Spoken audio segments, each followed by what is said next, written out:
бас тулгымцсан асуудлуудыг ярьж эхнээсээ хэлж явж байгаа. Тий, яг үнэ. Сайн байцгаана. За, ажлын хэсэг байгуулагдсан нь бол одоо улсын хурлын даргын амар баясгалан даргын захирамжаар байгуулагдсан 60 гаруй ажлын хэсэг байгаа.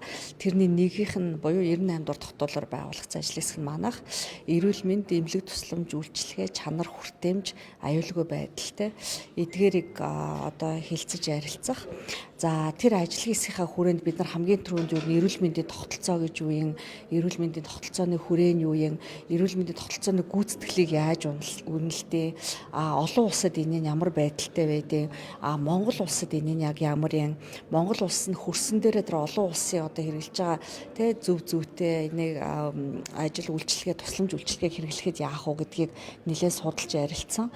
За, ажлын хэсгийн бас гишүүд мэдээж байгаа, ажлын албаны мань хүмүүс байгаа тэ олон улсын бас нөгөө судалгааны багуудтай хамтарсан байдлаар бид хэд бас ярилцаа явж байгаа. Тэгснээрээ гол нь одоо хөрсөн дээрээ яг одоо тэн дээр ажиллаж байгаа эмч эмнэлгийн ажилч тэд нартай уулзахын тулд нэлээд эмч эмнэлгийн байгууллагуудтай уулзаад явж байна. Эмч эмнэлгийн байгууллагуудтай уулзахаасаа гадна бас нөгөө нэг гол энэ тусламж үйлчилгээ, аюулгүй байдал эдгээрийг те үйлчлүүлэгчд буюу иргэд хүн төвтэй байхын тулд иргэдтэй уулзалтуудыг хийж байгаа, судалгаа хийж байгаа.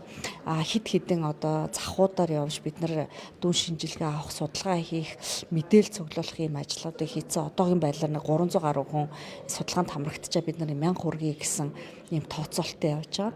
За, 20 гаруй одоо эмч эмнэлгийн байгууллагууд хот хөдөө орон нутгаар бас явж байна. Тэгэж явахт мэдээж эмч эмнэлгийн ажилчид маань одоо нэлээд олон асуудлуудыг ярьж байна.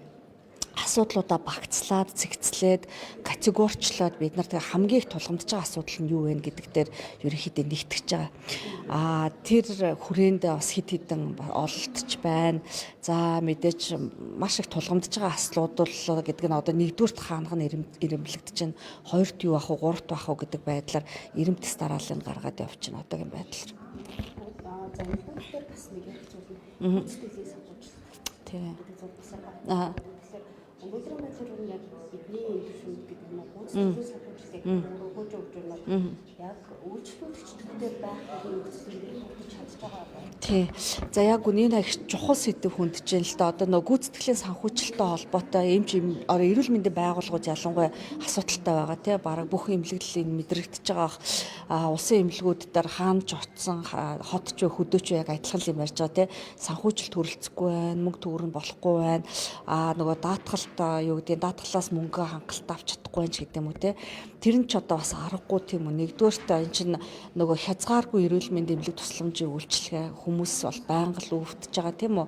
Эмнэлэг тусламж бол байнга шаардлагатай байгаа тий. Нөгөө талдаа эрүүл мэндийн даатгал гэдэг чинь хязгаартай сан багхгүй тий. Байнгын одоо юу гэдэг тэр хэдийгээр одоо энэ жишээлбэл баг нэг их 80-аар нэмэгдсэн байгаа шүү дээ эрүүл мэндийн даатгалын сан анх үүсгэн байгуулснаас хойш. Тэгсэн ч гэсэн энэ бол хязгаарлалтай одоо тий санхүүжилт бол хаач ямарч баян одоо ямар ч хөгжингөө оронд байнгын хязгаарлалттай байд юм чинь.